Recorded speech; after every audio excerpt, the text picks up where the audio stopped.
Okay, hello everyone. Tyler Bryden here. I got my OBS running like classic, and always odd to jump in and record. First of all, like, why should anyone watch this? Why should anyone listen to this? I guess I should start with this. Truth is, I don't have too many convincing reasons.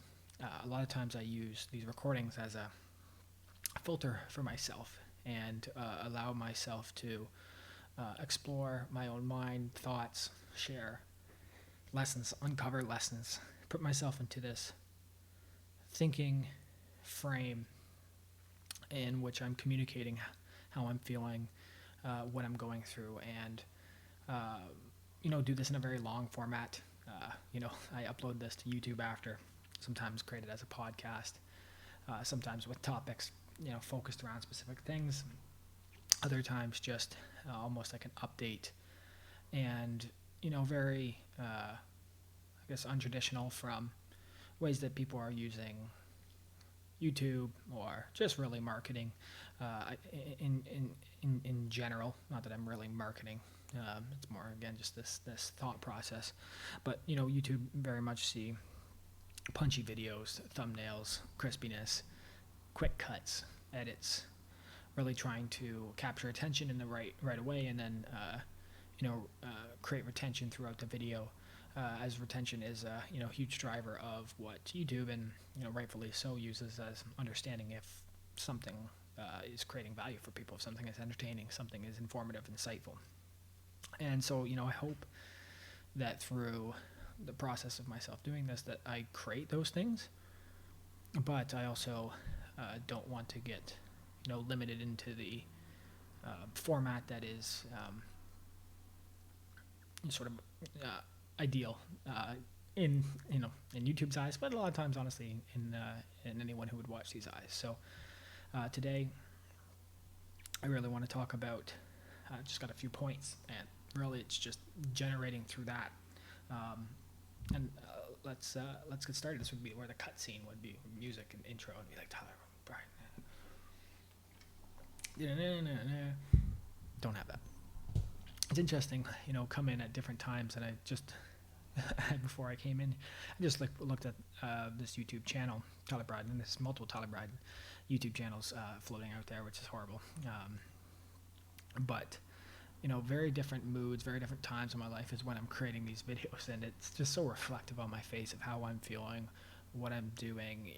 It's definitely a mirror into my own life. I don't like to watch the videos back, so I'm guessing that most people would not want to watch these. And it's something about that is a continuing thread that I'm working with and dealing with right now, which is like, why in a way am I so selfish? Like, why am I doing things only for me? I'm creating this video for myself, hoping that maybe it connects with someone, but no one's asking me that. No one's asking me to create this video. No one's telling me to do this. And one of the things that I guess I struggle with, and looking at this through the lens of work and companies, like, in the past I've had people ask me to do things that I'm good at, maybe marketing, Google Ads, analytics work, and when people start to ask me to do something, then I generally I start out very happy to do that, and then at the end I feel shackled to it. I feel, even though I'm actually helping someone, I'm actually doing something that fulfills a need, I'm actually creating purpose in my own life, I get bored, I get distracted, frustrated, and it's an ongoing trend in my life that I can continue to sort of see come through, and that includes in this very video, that if anyone ever watches this, ever finds this video, will understand, because it's like, Tyler, who are you making this for? Who's gonna watch this? Who's this providing value for? And again, sometimes maybe it's not about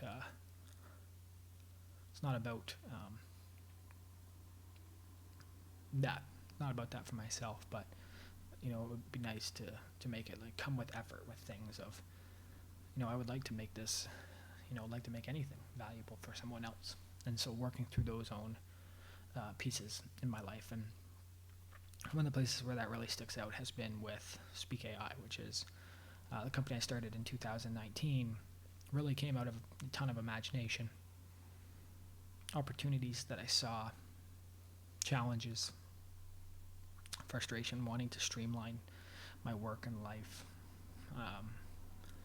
trying to manage audio, video, and text all together. That sounds very vague, but what I didn't do, just like I didn't do in this video, is I didn't start from a problem that's being asked. It didn't start from a need, a pain point, besides maybe my own, that I felt like talking, that I felt like sharing, felt like articulating some of the things that are in my head. And when I think maybe a healthy person would do that with other people. And I do that. I'm not just sitting here isolated. I have wonderful people in my life, but for some reason, don't leverage those people as much as I'd like or hope. And so when you never start from asking, when you selfishly start from asking, how can I serve you? How can I help you? What problem can I solve for you? You run into challenges, and that's, I think, something that I'm facing in my own life. I'm facing with 𝗵ឆ, is that so much has been built out of imagination, so much has been built out of exploration, of research, fun, that it becomes important to be able to solve problems. And when that hasn't been where you started necessarily, always started from opportunities, not necessarily problems. Problems are better to start from. Opportunities, they're wonderful, but people want painkillers. People want to solve problems, pains in their life, and that's something I've continued to realize. And it's something that I've preached for a long time as someone who talked about marketing, which is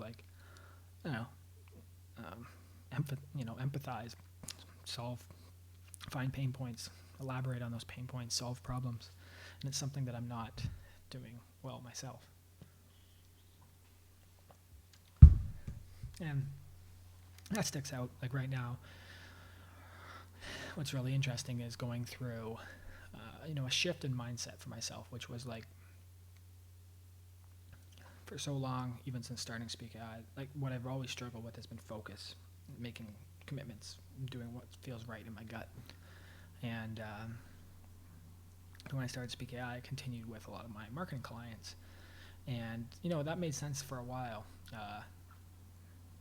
Some of the work was symbiotic, take audio, video from a client that was doing marketing in that domain, transcribe it, drop transcription on the site, help with search engine rankings. That made a lot of sense. But over time, what I've realized is the danger of context shifting. It's really become apparent for me in the last few months, I would say, where I'm constantly switching between tasks that are unrelated, not necessarily fully unrelated, but building Speak and trying to do that is a big different thing than trying to help someone with their marketing analytics problem. And the challenge that I'm having is people are paying well to solve these marketing problems, things I'm good at, things that are considered valuable, and some of the stuff that I'm doing with the technology just doesn't seem to quite hit, doesn't seem to quite resonate the same way. It's not solving problems in the same way, and it's because problems are so complex. When I look at some of the marketing work that's done, it's very complex things that are if I look at, for example, Google Analytics and Google Tag Manager to set that up for tracking, yes, there's a very standardized process if you do it enough, but in general, there is different goals, different outcomes that these organizations are looking for, and it creates a very customized solution need. Whereas what I struggle with the software, which I just haven't figured out, is how can you standardize an offering that creates value? And that's something, it becomes clear. Our team has talked about it a lot, which is like, we're acquiring people, people are signing up, but you need to then create an onboarding experience, and you also need to drive retention.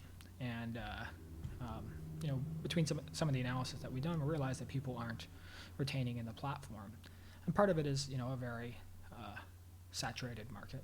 Looking at transcription alone, tons of options that are fantastic. Otter, Rev, 𝗵𝗵, systems that are really intuitive, very focused, maybe cheaper. And so you're in a market where there's a lot of comparisons being made, and if something's not polished or something's not cost efficient enough, or there's not some of the bells and whistles, it's pretty easy to slide in between those platforms. And it's also been easy to just create an account and then do a little test and then get out because it didn't fulfill everything. Maybe the accuracy of the transcript's not good enough, or missing this specific export option, or X, Y, Z. And so we haven't set up, a very good process of doing that. And that's something that I would, we continue to try to fix and invest in. And it's frustrating. It feels like, and sometimes it's, and it's not. This is the weird feeling that creeps up. It's just like too little, too late. And, if you look at successes in business, it's literally survivorship, just like not quitting. I don't plan on that. But it's interesting where you wish you had made changes quicker, or those realizations had come, or you've been more focused, or that had become clear, or you'd been more decisive. And one example that sticks out is moving from, a freemium model, which at the time felt wonderful, to a free trial, building up a quicker loop of understanding of, what people value, where are people dropping off. And, even that process, like, that's going to illuminate so many things. It's also going to be heart-wrenching. I think, say we've got 800 people on the app, send out an email and say, hey, this change is coming. Like 25% of people open that email. So most of these people don't even know that this change is coming. Most people will be largely unaffected and impacted by these changes. And, it's something that you put so much love and passion and energy into, and you realize at the core level that no one really cares. No one cares about what you're doing as much as you do. And that's a lesson that's become clear over and over again in my life, but always sort of takes, a reminder. This is not a very fun reminder, but it is one that's important to know. And so I remember even just posting a video one time of my one friend who's been in sales his whole life. He's just like, I want to know what you do for me, not what you're like. And that's the part that I'm not very good at. What do we do for you? And I'm continuing to try to articulate that and understand why I'm not that good at that. And also just the part is like, one of the things we're going through right now is looking at a possible funding round for the company. And again, part of this is like not wanting to do these analytics implementations. It's great, but you're never gonna get out of that as an agency service model. I'm unable to make this leap, and it's taking up so much capacity in my life sometimes that I'm unable to dedicate that focus to building Speak Out the way that I hope to, and be able to put the focus solely on that. And in that process is also a period of, there's, if you're taking on funding, there's a growth that needs to happen. And that growth needs to be enormous. And I've seen that put out some financial projections, and the feedback we got is like, if you want this funding round, then you're going to need to grow quicker. And in that, have to tap into needs and problems, be empathetic. Also need to standardize yourself. You need to modulate your mood in a proper way. Make sure that you're operating at peak performance. And some days I'm really good at that. Other days I still struggle with the existential stress of life of entrepreneurship, of doing what I'm doing, of asking if I'm truly aligned with what I'm doing, asking if I want to take on funding, all these things that can constant swirl, second guessing. And you need to get over that if you're going to commit and make decisions and be a leader and inspire other people to do that. And also had a theme in my life of, I remember working with a therapist a difficult time in my 20s, and talking about a lot of people wanting to be a leader, not really actually wanting that. And that's such an interesting thing. And when I look at the realizations I've had, the changes that have been made over the last many years, part of it coming from the pandemic, another big one for me that has just been sort of existentially stressful has been the rise of housing prices, and knowing, that with better decision making I could have created more wealth and assets in my life. Instead, I took this, very risky path, and as some people have taken a less risky path, that's paid off immensely. While I still have a lot of work to do to get out what I want and to make that worth it, to make those that opportunity cost worth it, to make that investment worth it. And so then you also get put into a little bit of a hamster wheel, a treadmill of, okay, well, here's the grind that's happened for X number of years. Here's how much, even if I had been doing a decent job, maybe, for example, would have been paid. Now I need to reverse that back. I need to look at inflation. I need to look at the possible interest that could have accrued, investments in real estate, investment X, all this, and you start to say, wow, there's a huge cost to taking this path. And, even that can create existential stress, and in some ways there's no way to turn back. And I think that's always, there's something there too, this idea of like the sunken cost fallacy, which is there, you can always turn back, you can always stop. But, in other cases, like, I want to fulfill what I started to do, and also, you still have the passion, you still have the vision, you still have the goals, and you still have these, have moments, you have glimpses of like, wow, I am doing something right here, I'm aligned, I get to work on what I want to work. Maybe it's not netting me exactly what I wanted right now, but it's still mine. It's still free to do this in a way.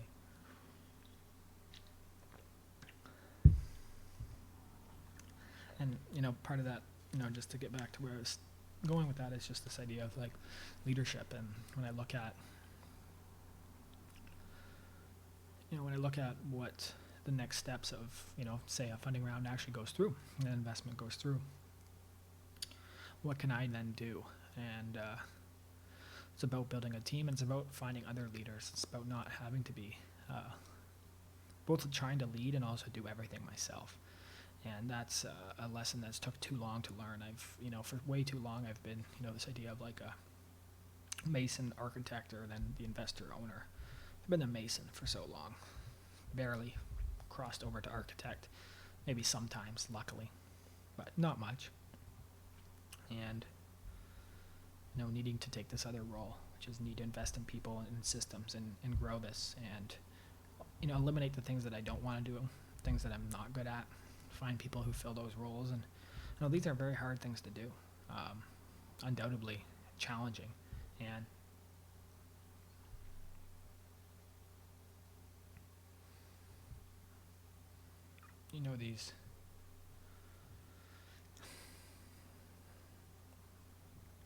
these are different levels that you have to play on and operate on. And one thing that I've realized throughout all this is, I never really learned how to do this. I didn't have role models who were really successful business owners.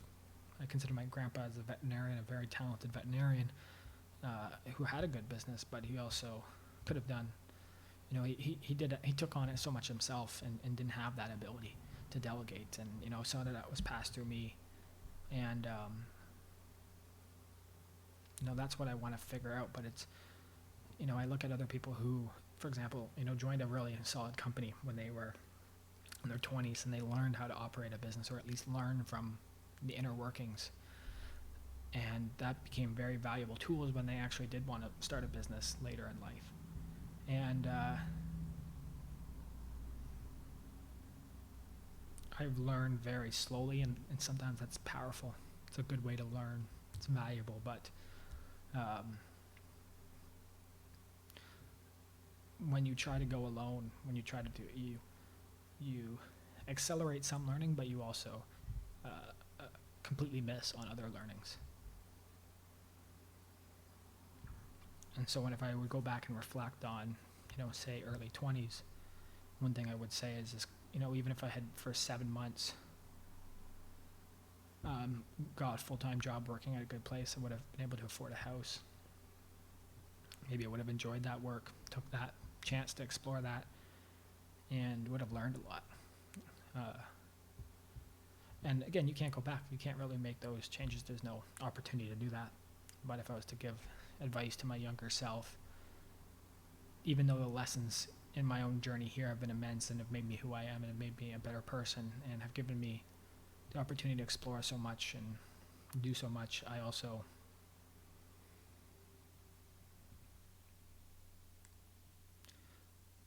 see,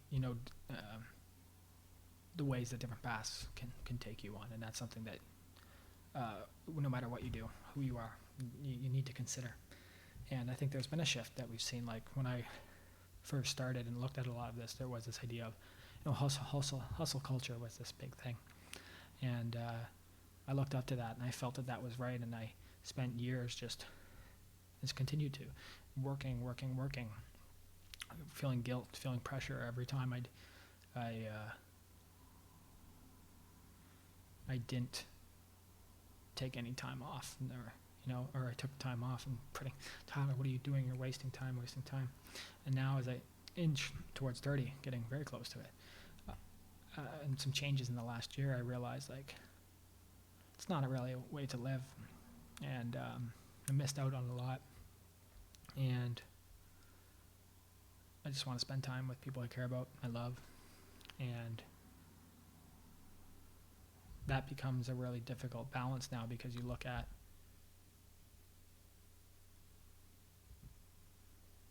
I didn't set myself up to make that happen.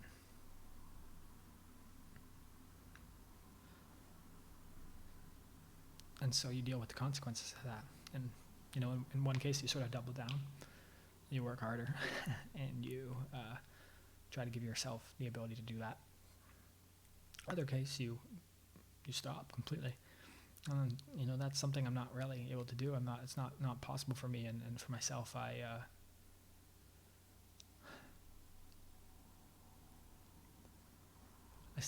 just can't help myself. This is what I want to do. And the other part is like aligning, just realigning. If you know what your goals are, if you know what you want, you need to realign that with what you're actually doing. And so I need to ask myself that, how can I do this in a better way?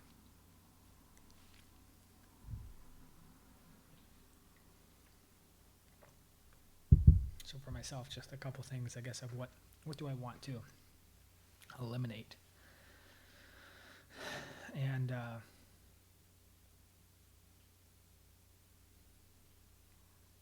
one thing I've always wanted to eliminate is morning meetings. I really like flow state in the morning. I find I'm better when I do that.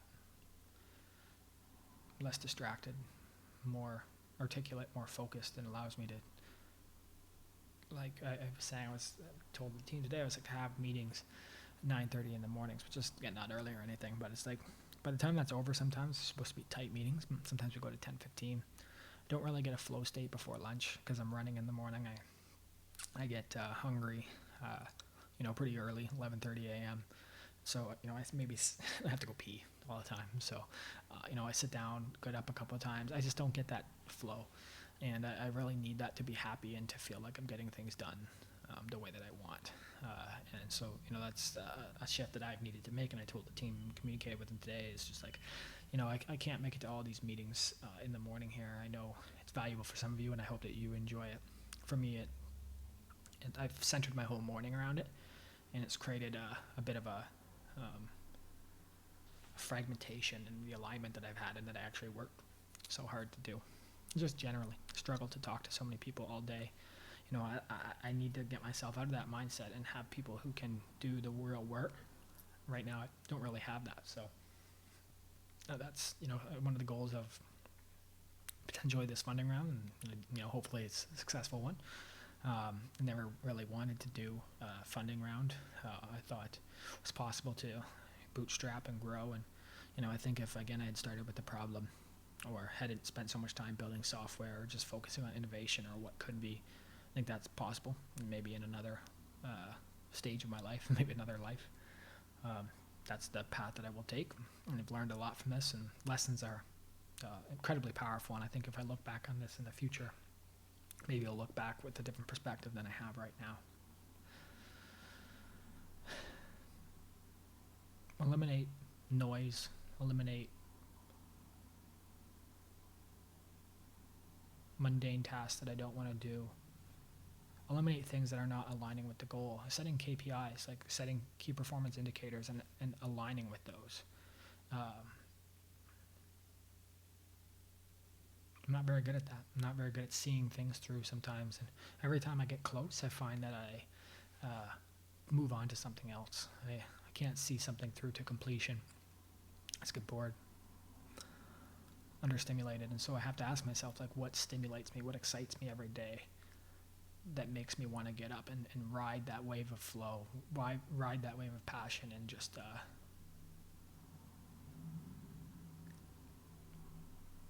really live the life of alignment. If I'm making sacrifices or I'm doing this, like, what changes can I make? Like, what to feel like I'm, you know, maybe not everything's perfect. Maybe, you know, I'm not always accumulating the assets that I want, but at least how can I feel like I'm living joyfully, curiously, and having fun in my life. That's very important.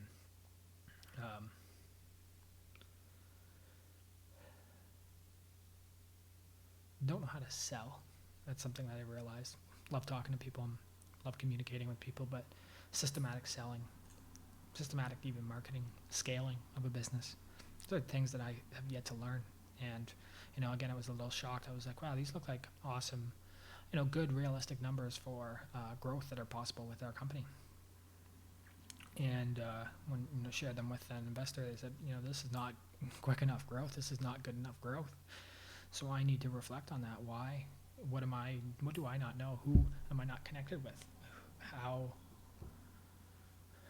am I doing this, viewing this the wrong way? I had an interview with 𝗦𝗽𝗏𝗏𝗏𝗏, and I think that was the limited growth mindset, the limited mindset was the reason why we weren't asked to join 𝗦𝗽𝗏𝗏𝗏𝗏.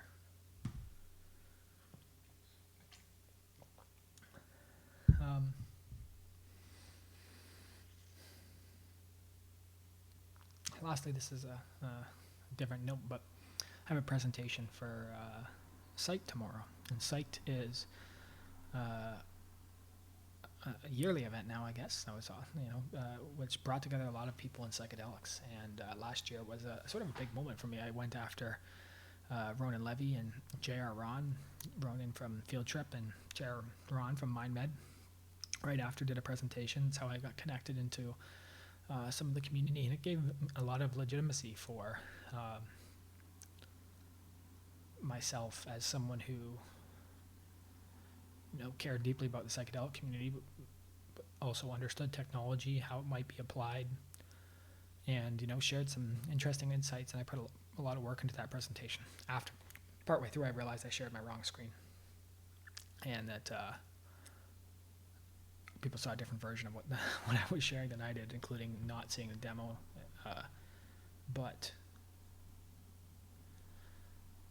And I freaked out after that. And that was one of the most upsetting moments in my life, realizing that all these people were watching, and I just screwed this up so bad. But I did okay. And I actually, the reason why I screwed up is because I basically I hit the wrong share screen on Zoom. I had 3 screens and hit the wrong screen. It was an idiot. And luckily, and also my face wasn't, my video wasn't recorded. And part of that was because I was trying to create a backup on OBS. And God, love you, OBS, but I also hate you sometimes. But, luckily I actually had that recording on OBS and then was able to upload that. So that's the final output that anyone who didn't watch live saw. But, I'm just looking at what, I watched the presentation from last year and I talked a lot about this idea of just like technology for good.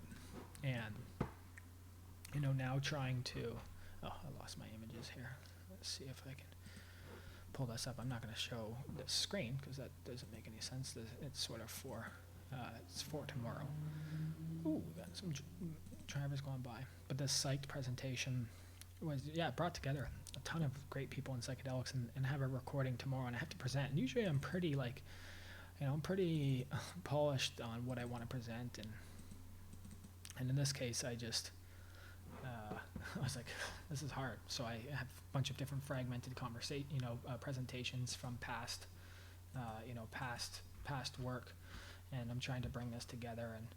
And some of the stuff around quantified self and technology for good, and a lot of stuff that I've talked about for a long time, which is very exciting. But at the same time, I just feel like, again, it's one of those things like that is sort of maybe in a way a bread and butter of what I'm known from, at least within the lens of psychedelics, and yet just don't feel like talking about it. I mean, there's so much I could share, but I'm bored about it.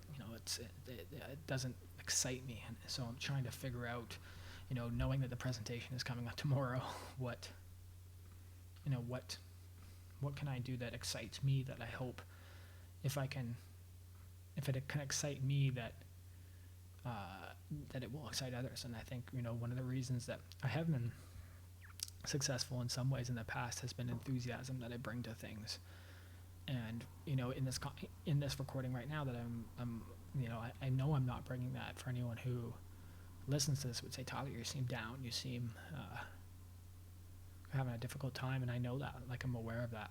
And so, what could be valuable enough for me to want to show, or that I want to talk about, that I that is worthwhile. So I need to think about that tomorrow. It's also why I need some flow state to prepare for this presentation. And it's also a question of like, is this the optimal use of my time? So I have so much important stuff going on, and yet I'm spending all this time preparing for a 30-minute presentation that is important and I care about, but I don't even know how many people will see. And it comes back again to focus. It comes back to putting yourself in the right time. And I love the opportunity. I'm grateful to be asked. Merrick and the team there is doing awesome work, but these are the choices that you make, and there's a trade-off every time you make those choices. And as I move forward, I really need to guard my happiness, guard my time. And I wish I was in a spot where I didn't have to, but it's not always that way. So, psych tomorrow. Not much for you now, but that will come out. If there's anything I could, lead here with optimism, with insights. Talking helps. It's why I do these videos.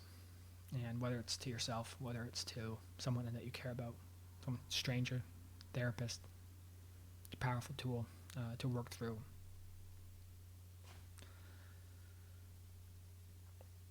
I think, some of the greatest people have had moments of, and I'm definitely not the greatest of people, that's not what I'm saying, but some of the greatest people have had moments of,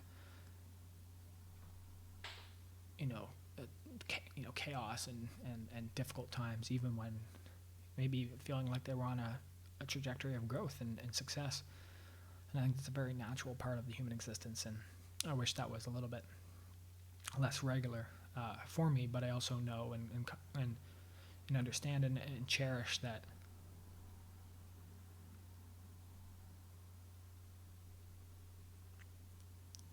I've gone through it enough that I can continue.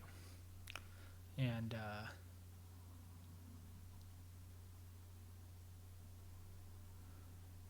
so if you're struggling and if you're having a difficult time, you can you can make it through, and you can use the struggle to identify what is wrong, what you need to correct, how you can realign. And that first step is the awareness. Second is defining as specifically as possible, and then making the changes that are required. And I'm on that journey. If you're on that journey, I wish you the best in yours. And for anyone who ever watches this, listens to this, maybe even reads it, thank you very much.